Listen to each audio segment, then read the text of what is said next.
فجر اور تہجد خاموش نمازیں ہیں، ان میں بہائے گئے آنسوؤں کی پکار صرف اللہ دیکھتا اور سنتا ہے، جبھی تو ان میں مانگی گئی دعائیں بہت اثر رکھتی ہیں، جبھی تو ان کو پڑھنے کے بعد دل سکون سے بھر جاتا ہے۔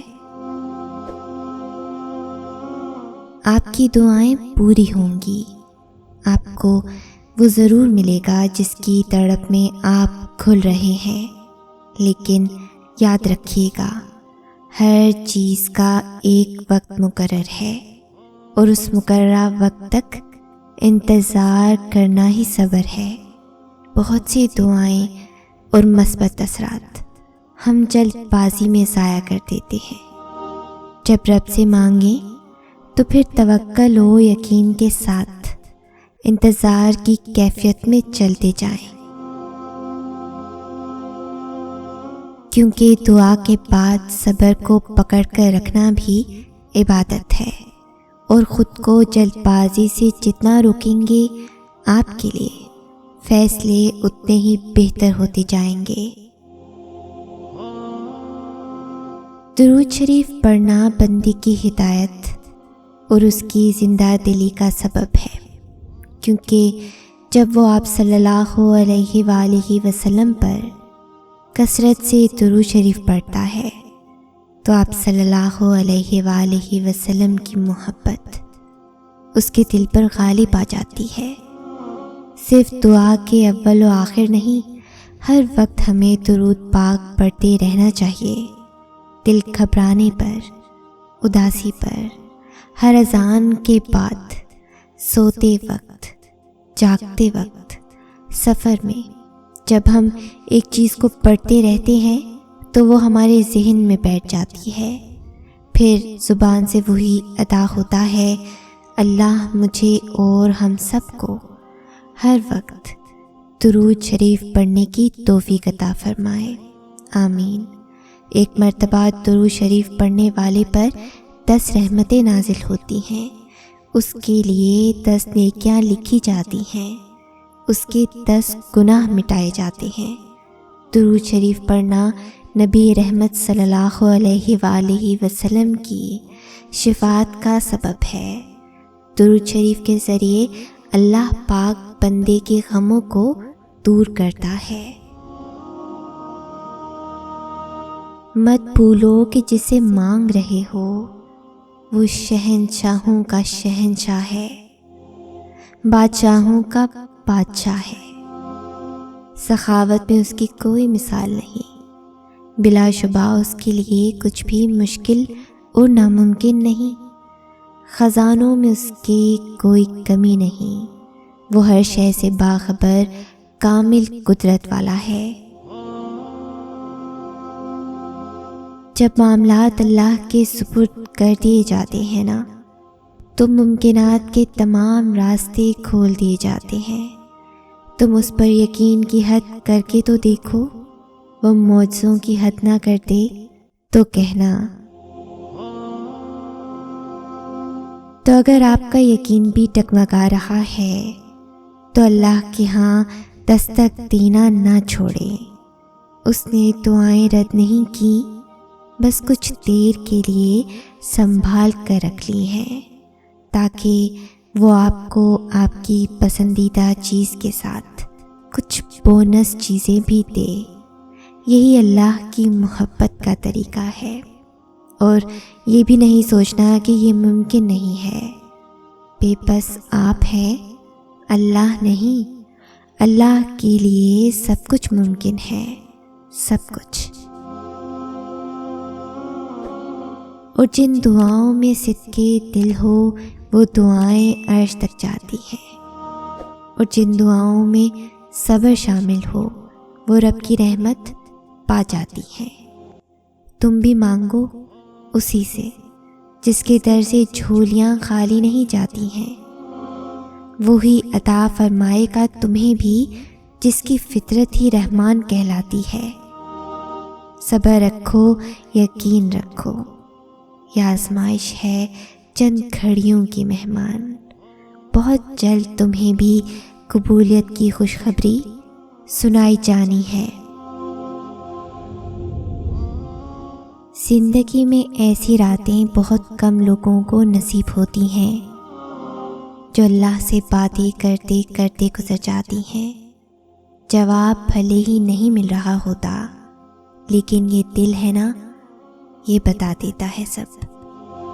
جب اللہ پاک ہماری طرف متوجہ ہوتے ہیں نا، اس وقت دل بہت پرسکون رہتا ہے، بہت زیادہ پرسکون۔ ایک عام سی بات بھی اللہ کو بتاتے وقت آنکھوں سے آنسو آنے لگتے ہیں۔ ایسا محسوس ہوتا ہے کہ اللہ سن رہا ہے، اللہ ہمیں دیکھ رہا ہے، اور بے شک وہ سن بھی رہا ہوتا ہے اور دیکھ بھی رہا ہوتا ہے اپنے بندے کا تڑپنا۔ کچھ بھی پریشان کرے تو دعا مانگا کرو، کیونکہ دعائیں اپنا راستہ بنا کر اللہ تک پہنچ جاتی ہیں۔ اس دنیا میں حاصل لا حاصل کچھ ہے ہی نہیں۔ اوپر والی ذات جب تک آپ کا ساتھ نہیں دیتی، تب تک آپ بے بس، لاچار، مجبور محسوس کرتے ہیں۔ اللہ چاہے تو آپ کو سب مل سکتا ہے، اور اگر وہ چاہے تو آپ کچھ نہیں کر سکتے۔ خود کو اللہ کے سپرد کر دیں، پھر جو چیز آپ کو پسند ہے، جس وقت آپ کو چاہیے، آپ کی جھولی میں بغیر کہے ڈال دی جائے گی۔ وہ رب جو دلوں پر لگی مہریں ہٹاتا ہے، وہی رب تمہارے مقدر پر لگی مہریں بھی ہٹائے گا۔ تم پوری لگن اور جستجو سے اس رب سے اس کی رضا مانگا کرو، وہی رب تمہارے لیے غیب سے راہیں کھول دے گا۔ تمہیں اللہ کا وعدہ یاد رکھنا ہے، تمہیں یہ یاد رکھنا ہے کہ اللہ صبر کرنے والوں کو پسند کرتا ہے۔ تمہیں یہ کبھی نہیں بھولنا کہ اللہ نے صبر کرنے والوں کا ہمیشہ ساتھ نبھانے کا وعدہ کیا ہے۔ تمہیں اللہ کے وعدوں پہ یقین رکھ کر آگے بڑھتے جانا ہے۔ ان منزلوں پر خوش ہو جاؤ جو اللہ نے تمہارے لیے چنی ہیں، پھر وہ تمہیں ان منزلوں تک خود ہی لے جائے گا جن تک تم پہنچنا چاہتے ہو۔ تمہارا یقین اور دعائیں ہی تمہارا مقدر ہوتی ہیں۔ اور کچھ لوگوں کو وہ موسیٰ علیہ السلام کی طرح لاڈلا رکھتے ہیں، انہیں تکلیفیں دیتے ہیں، انتظار کرواتے ہیں، ان کا صبر دیکھتے ہیں، لیکن پھر ان کے لیے سمندر سے راستہ بھی بناتے ہیں، فرعون سے بھی بچاتے ہیں، اور پاکیزہ ساتھی بھی دیتے ہیں۔ تو کیا لاڈلوں کے حصے میں تکلیفیں نہیں آتی؟ جواب آیا، ارے نہیں لڑکی، تکلیفیں تو سب کے حصے میں آتی ہیں، لیکن ان کے حصے میں زیادہ آتی ہیں جن سے محبت ہوتی ہے۔ ہمارے ایمان اتنے کمزور ہو گئے ہیں کہ ہم آزمائش کو سزا سمجھنے لگتے ہیں، آزمائش میں اللہ سے مایوس ہونے لگتے ہیں۔ اس پر یقین تو کرتے ہیں، لیکن کامل یقین نہیں۔ دعائیں کر کے فوراً قبول نہ ہونے پر ہم اللہ سے شکوے کرنے لگتے ہیں۔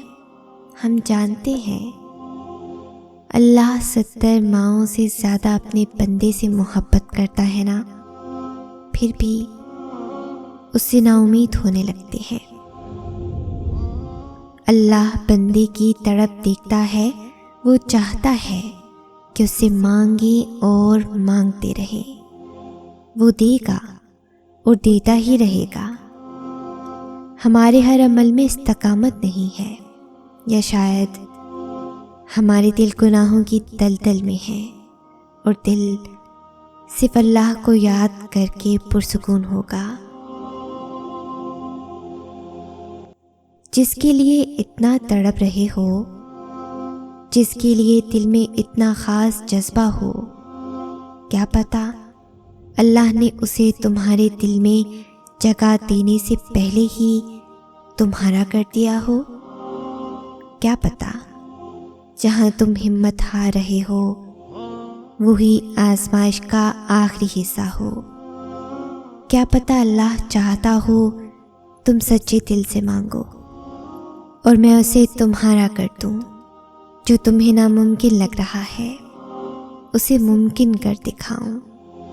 تو مانگو ذات سے جو معجزے کرنے پر قادر ہے۔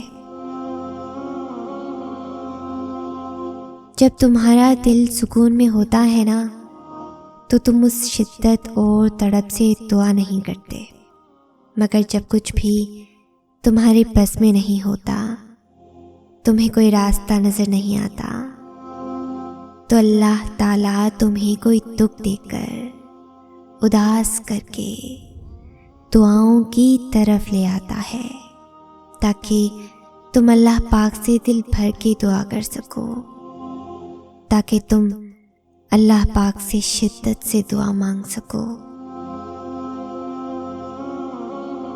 یہ نہیں کہا گیا کہ وہ 70 ماؤں جتنا پیار کرتا ہے، بلکہ یہ کہا گیا کہ وہ 70 ماؤں سے بھی زیادہ پیار کرتا ہے۔ وہ تمہیں تکلیف میں، کسی مشکل میں اکیلا کیسے چھوڑ سکتا ہے؟ اپنی کیفیت بتانے پر وہ تمہیں انسنا کیسے کر سکتا ہے؟ جب وہی نہ سنے گا تو کون سنے گا تمہیں؟ جب وہی تمہارے دل کو قرار نہیں دے گا تو کون دے گا؟ جب وہی تمہیں راہ نہیں دکھائے گا تو کون دکھائے گا؟ بے شک ایک صرف وہی ہے، خوب جاننے والا، دلوں کے حال، خیالات کے راز، بن کہی باتیں۔ الجھن ہے نا ابھی تھوڑی، یہ تھوڑی الجھن کی ڈور کو دعا سے جوڑ لو۔ جب دعائیں کرتے رہو گے تو یہ ڈور سلجھ کر کن تک جا پہنچے گی۔ وہ تو چاہتا ہے کہ میرا بندہ الجھنیں بتائے مجھے اور مجھ سے بات کر کے سلجھائے اس سے۔ پتا بھی نہیں گرتا اور اللہ کو خبر ہوتی ہے۔ ابھی دل میں خیال اور لبوں پر وہ دعا آئی بھی نہیں ہوتی، مگر وہ پہلے ہی جانتا ہے کہ ہم وہ دعا کرنے والے ہیں۔ وہ تو اس کی بھی سنتا ہے جو بول نہیں سکتا، اس کی بھی دعا قبول کرتا ہے جس کے ہاتھ نہیں ہوتے کہ وہ ہاتھ اٹھا کر مانگ سکے۔ اور جس دن ہمارے لبوں میں کچھ بھی کہنے کی طاقت نہیں ہوتی تو وہ ان خاموش آنسوؤں کی صدا اور فریاد بھی سمجھتا ہے۔ وہ تمہاری جھولی بھر دے گا، تمہاری دعا بھی سن لے گا، ہاں، لیکن تمہیں سوال نہیں کرنا، شکوہ نہیں کرنا کہ یہ کیوں، یہ کیسے۔ تمہیں اس کا شکر گزار بندہ بننا ہے، صبر کرنا ہے، ہمت نہیں ہارنی، تحمل سے کام لینا ہے۔ بس پھر دیکھنا معجزے ہونے میں دیر نہیں لگے گی۔ کیا میرا نام آسمانوں میں سب جانتے ہیں؟ کیا آسمانی فرشتے مجھے پہچانتے ہیں؟ بالکل ایسے جیسے اداکاروں کو لوگ اس دنیا میں جانتے ہیں۔ یہ مشہور ہے، لوگ ان سے ملنا چاہتے ہیں۔ میں حیران ہوں، کیا میرا رب مجھ سے ملنا چاہتا ہے؟ کتنے خوبصورت ہیں وہ لوگ جن سے میرا رب ملنا چاہتا ہے۔ کتنے خوش قسمت ہیں وہ لوگ جو وہاں مشہور ہیں۔ میری آنکھیں جب آسمان کی طرف دیکھتی ہیں نا تو دعا کرتی ہیں، اے میرے رب، مجھے ان لوگوں میں شامل کر دے جن کا نام آپ کے آسمانوں میں مشہور ہے، جن کا نام آسمانی فرشتے جانتے ہیں، جن کے لیے آپ حضرت جبرائیل علیہ السلام سے کہتے ہیں کہ یہ میرا بندہ ہے، میں اس سے پیار کرتا ہوں، تم بھی اس سے پیار کرو۔ حالات ساتھ نہیں دے رہے، ہاتھ اٹھنا بند نہیں ہو رہے، لب وہ ایک دعا کہنا کبھی بھولتے نہیں ہیں، صبر جواب دینے لگا ہے، راستے نظر نہیں آ رہے، دل تھکنے لگا ہے، سب مخالف ہیں کہ دعا قبول نہیں ہوگی، مگر پھر بھی اپنے آپ کو دیکھو، کس طرح توکل رکھے ہوئے ہو، وہ دعا مانگ رہے ہو، تو کیا پتہ تم بس قبولیت کے قریب پہنچنے ہی والے ہو۔ اگر اس ویڈیو نے آپ کے دل پر اثر کیا ہے تو اسے زیادہ سے زیادہ لائک اور شیئر کریں، شان سے جیئیں اور اپنوں کا مان رکھیں۔ Until next time، اللہ حافظ۔